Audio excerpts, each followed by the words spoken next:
Hello and welcome to another Hearthstone video. Today I'm going to make something that's very popular all over the internet. I'm going to make a tier list. And the reason why I'm doing this is that part of my Easter surprise and to make up for not streaming those 2 weeks, because I want to spend time with my family, I decided that I would release a short every day from the Thursday before Easter until today. And part of that were in total 8 shorts that completed my round 1 minion reviews. And so to wrap this all up, I wanted to do a tier list of the round 1 minions because I believe that this could help some more. And I got the feedback that some people wish that I give some more infos, but in those shorts that can only be 1 minute long, it's really hard to give those more detailed explanations. So yeah, I have all the 17 minions here. And my ranking today will be based on how good they are if you play them in the first round, but also like considering how they scale and how they affect the game later on. And a little disclaimer, I know that with my MMR of around 5,000, I'm an average player. I mean, I'm not a total noob, but I wouldn't and couldn't consider myself even near somewhere that like an experienced player. So don't take this too harsh. And if you disagree with my ranking, I've made a tier maker template, and I will link to it on my Twitter account. And I will also put the link to the template in my in the description. So if you want to send me your ideas on how you would rank those minions, then yeah, make a screenshot and send it to me via Twitter, and I will try to respond to those. So let's start. The first one I want to start with is the Alley Kit. We have it right here. And I would put the Alley Kit in B tier. And that might be a bit controversial because the Alley Kit is a token generator, but later on, when I come to the Murloc Tidehunter, I can explain a bit more why, for me, the Alley Cat is only in B tier. When I did my minion reviews, I mapped out all the winning probabilities, and the Alley Cat just isn't that good at winning.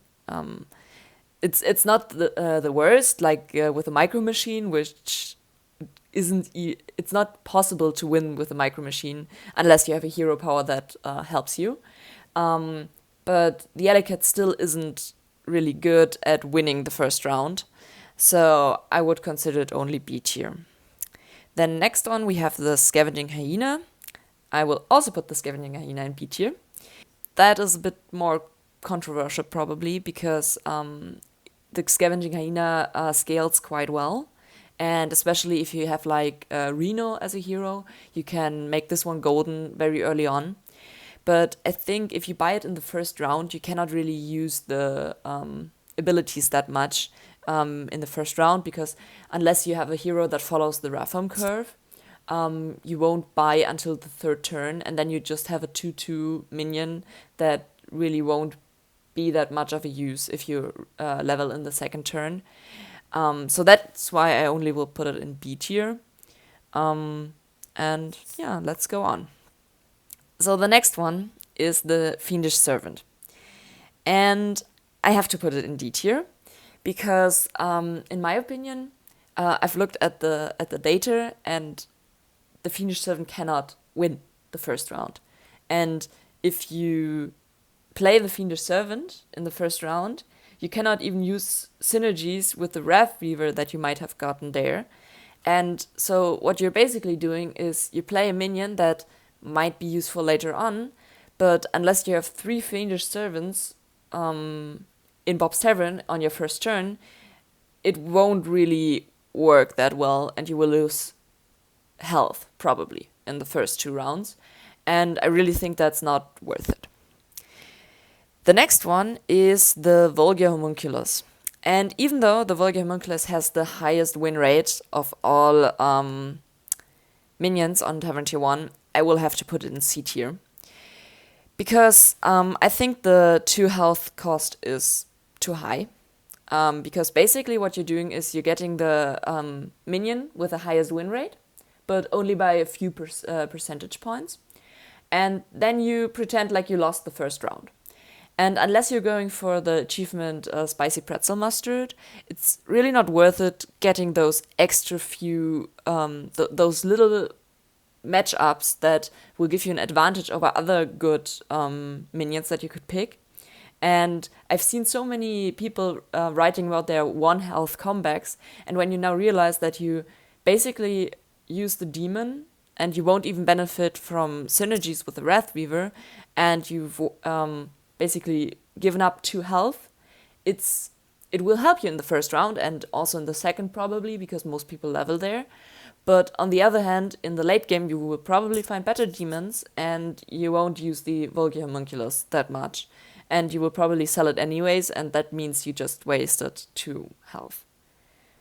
I mean, I probably would buy a Vulgar Homunculus before buying a Fiendish Servant in the first round, but just because you will buy it over something that's in D tier, I don't think it's worth considering buying it more. Yeah, a little rant there. Probably I'm just a bit salty because a lot of people with Vulgar Homunculus have dealt some damage to me in the past, but I really just think that's not like the best choice you can make for the long run. And yeah, most of the time when someone dealt early game damage to me, they also dropped out quite quickly. So the Wrathweaver I will put in A tier. Just the stats alone aren't that good, but it's also not the worst choice you can make.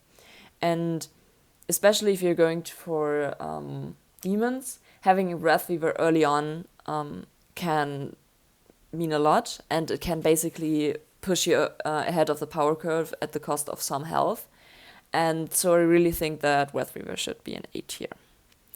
Then the next one is the Dragonspawn Lieutenant, and I will have to put that one in S tier, which might be a bit controversial because now you're asking, well, but the Vulgar Homunculus, it has 1 health more, but the Dragonspawn Lieutenant, one, it has Taunt, which can be quite handy, especially if you combine the dragons later on and have some dragons that you really don't, and some minions that you really don't want to be attacked first. So you have the Dragonspawn Lieutenant as a kind of shield for them.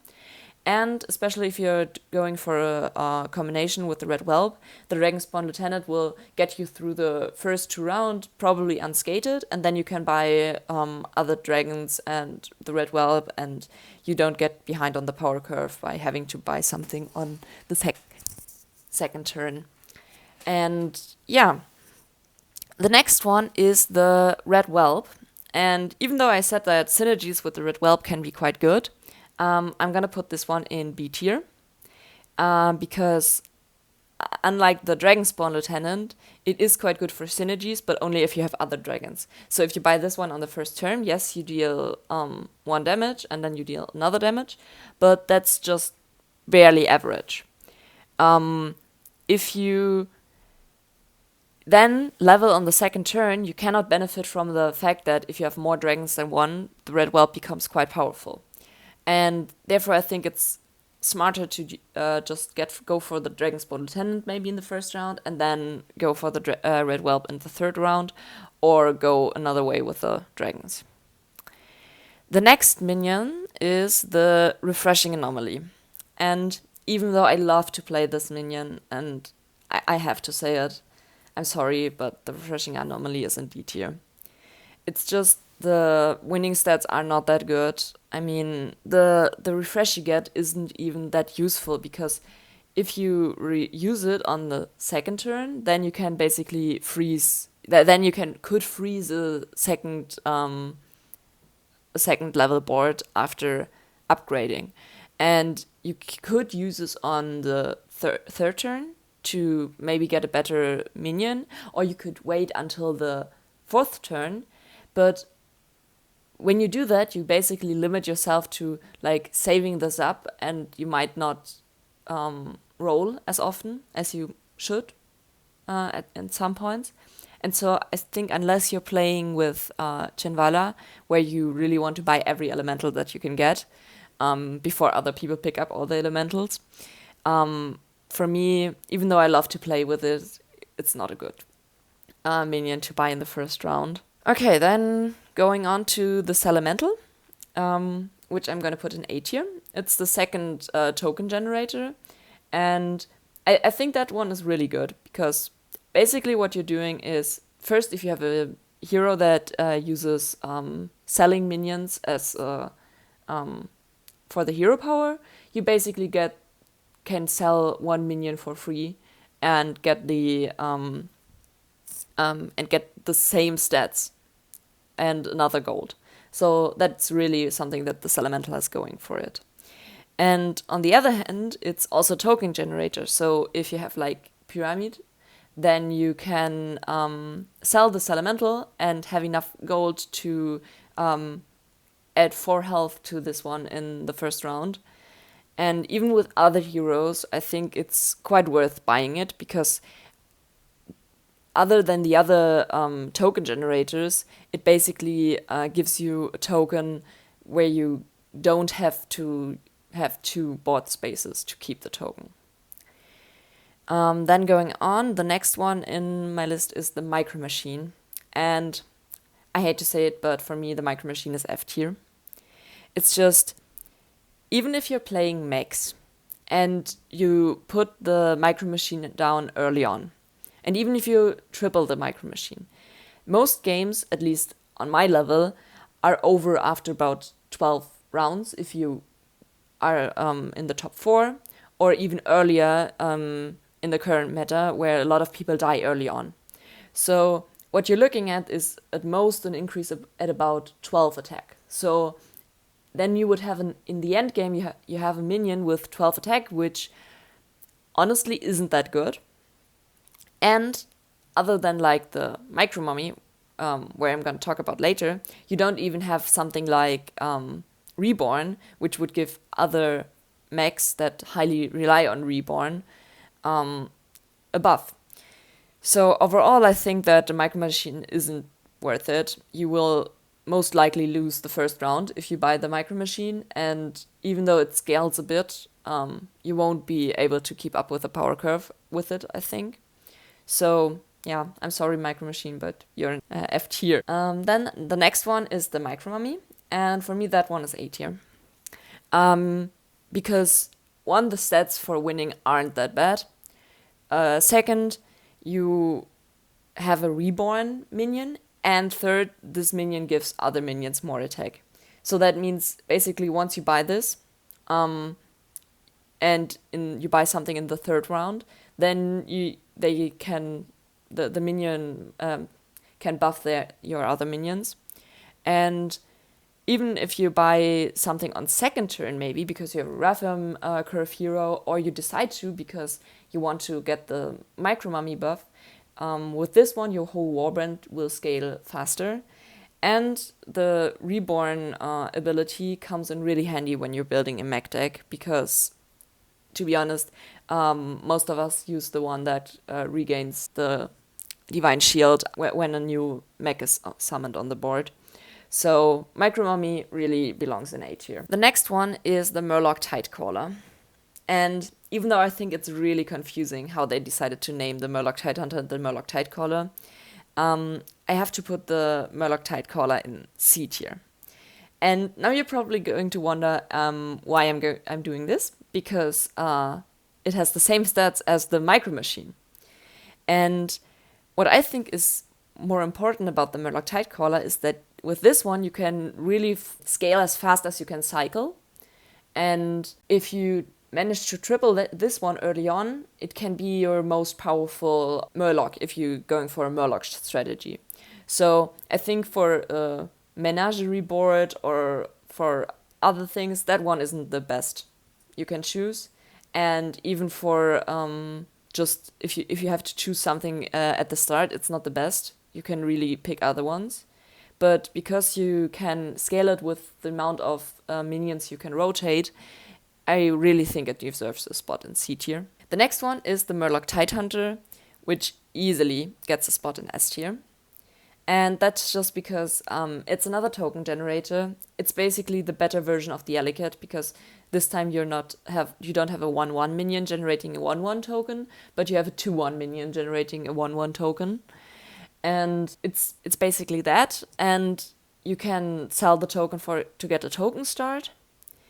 And especially with other Murlocs, I think that can come in really handy. And I guess that's my explanation why the Murloc Tidehunter is in S tier. And you're probably wondering right now why the Tidehunter is better than the Salamental. And that's just because your odds of winning are better in the first round.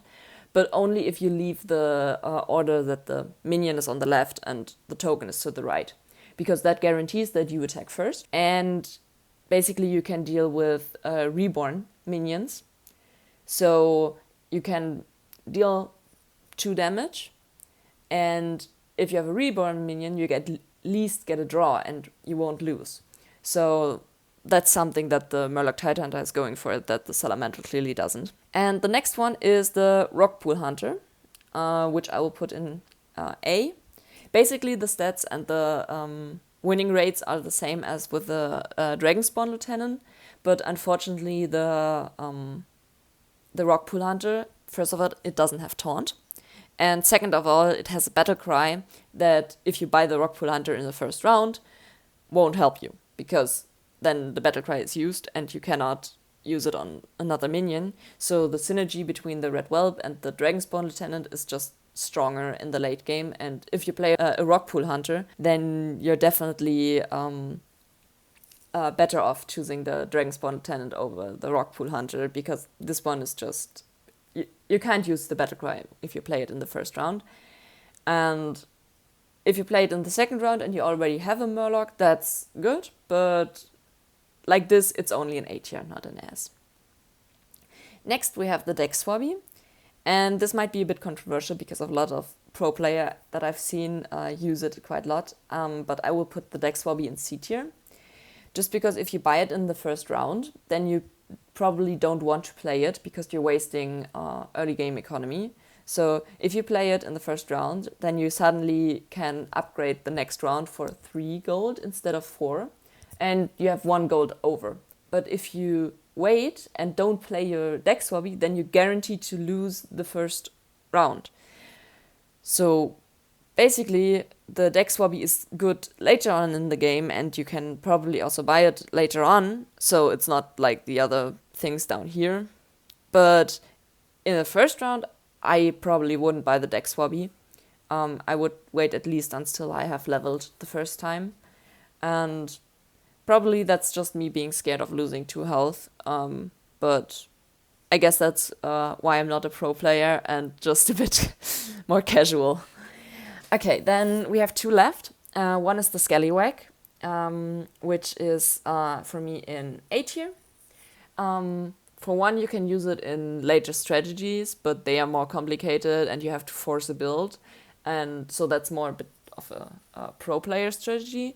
But also the winning stats of this one aren't bad. And because you have a death rattle, heroes like that use death rattles can profit from it. And yeah, basically that's it. You can use it to start a pirate build. And I think this belongs in A tier, even though it's probably between A and B tier. So like in A- tier. And the last one is the Acolyte of Saturn, and I just have to put it in S tier. It has the second highest win rate, and you probably won't lose with this one. At least you will get a draw, but it's basically a slightly worse Volgia Munculus, but without the 2 health cost. So I think it has a safe spot in S tier, especially the fact that you have Reborn on this is quite useful for in some cases, especially if you want to protect your minions later on from special attacks, and because then you have 2 taunt minions. But if you have the hero that the Lich King that can give Reborn to a minion, then I would choose the Dragonspawn Lieutenant over the Acolyte of Satoon, because obviously if you take a minion with Reborn, that's not then you won't be able to use your ability, and that would be not the best move. So yeah, that's my tier list. I hope you enjoyed this little this little ranking, and feel free to search for the other minion reviews that I've uploaded over the last week. And yeah, have a nice day and send me your tier lists. Bye!